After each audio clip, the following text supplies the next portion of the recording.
Bonjour, bienvenue dans cette nouvelle vidéo. Cette semaine, nous allons regarder un peu quelques finales. Je vois en effet pas mal de joueurs du club qui arrivent à sortir des milieux de partie, c'est-à-dire grosso modo après l'échange des dames ou de la grande majorité des pièces, avec des avantages de matériel, ça peut être un petit pion, ça peut être parfois un peu plus, et ne pas réussir à concrétiser à la fin. C'est un compartiment de jeu qui est intéressant, quelle que soit votre force. En effet, même quand on commence, il y a des choses qui sont assez simples à comprendre et du fait qu'on a peu de matériel sur l'échiquier, ça aide à développer une vision du jeu. Nous allons commencer par des finales très classiques qui sont les finales où il y a un pion et un roi contre un roi. Et notamment avec cette première position, est-ce que je peux promouvoir mon pion sans l'aide de mon roi? Pour pouvoir répondre à cette question, il existe un petit moyen mémotechnique que l'on appelle la règle du carré. Concrètement, ça veut dire quoi? Le pion qui se trouve ici est à 1, 2, 3, 4, 5, 6 cases de la promotion. La question est de savoir si le roi qui est ici peut l'arrêter. Pour ce faire, nous allons regarder un carré dont la diagonale est en fait part du petit pion et va vers la case de promotion. Le carré ainsi formé a donc cette forme-ci. Si le roi est dans le carré, il arrivera à arrêter le pion. Si en revanche le roi n'est pas dans le carré, il ne peut pas arrêter le pion. Je vais prendre cet exemple que l'on a, qui est une position très classique. Imaginons que les blancs avancent leur petit pion d'une case. Le carré reformé a donc cette force-là. Les noirs avancent d'une case aussi. Les blancs avancent d'une case. Le roi avance. On remarque que le roi avance à chaque fois et revient à chaque fois dans le carré. Au final, le roi va pouvoir manger le pion. La partie sera nulle. Maintenant, quand le pion est sur la case A2, il peut avancer de 2 cases au lieu d'une. En avançant de 2 cases, le roi adverse n'est plus dans le carré. Et l'on voit alors que, malgré une poursuite,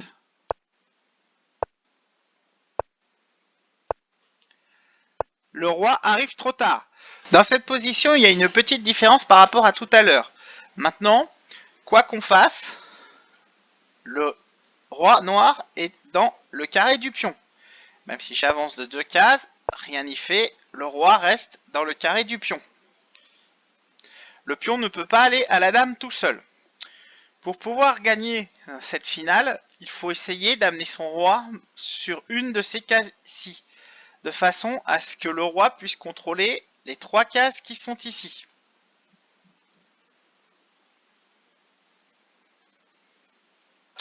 Et donc, avant d'avancer le pion, il faut commencer par monter le roi.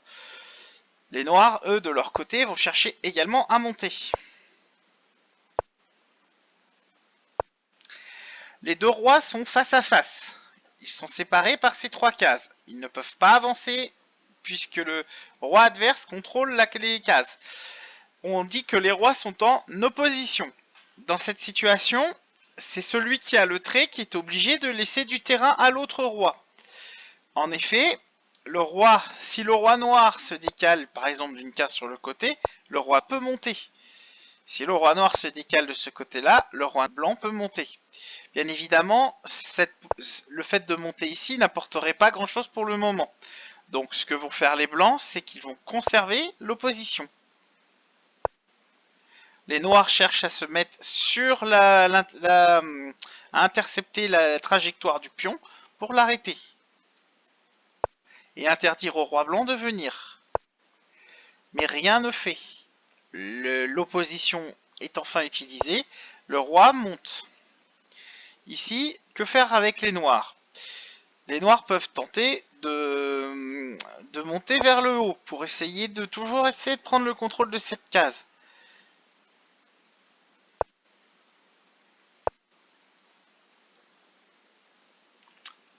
Mais le roi blanc a atteint une des fameuses cases clés Les noirs ne peuvent plus rien faire. Ils ne peuvent plus empêcher la promotion.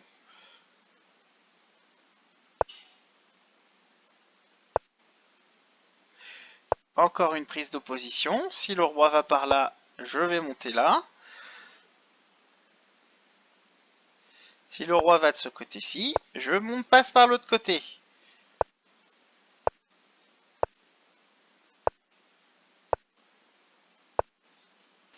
Donc, vous voyez que ce concept d'opposition dans les finales roi-pion contre roi est important.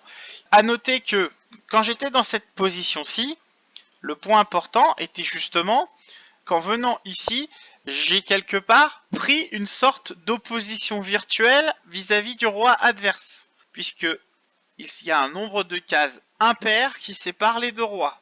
Examinons maintenant ce qui se passerait si j'avais choisi de venir ici.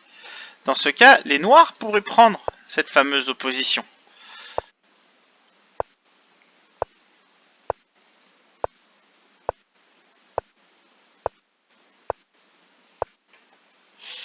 Et là, comment progresser ?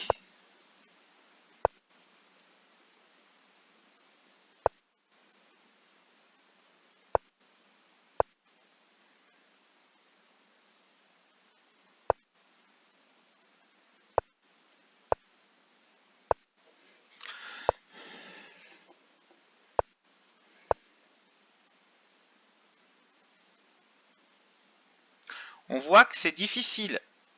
Ici, c'est très au noir. On se dit qu'on va peut-être pouvoir faire quelque chose. Mais les noirs reculent ici. Et là, le pion gêne la prise du pion. Et dès que le roi blanc essaie d'avancer, les noirs l'en empêchent.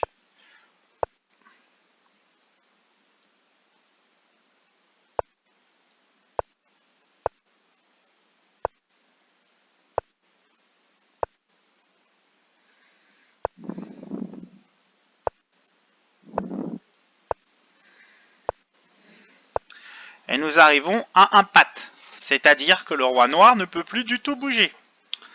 Vous voyez que une simple petite erreur de case au tout début, au lieu de partir sur cette case-ci au lieu de cette case-ci, suffit à transformer complètement le champ de la possibilité de la partie. Tout ça parce que le roi adverse prend l'opposition. Je vous invite à ne pas hésiter à vous entraîner sur cette position.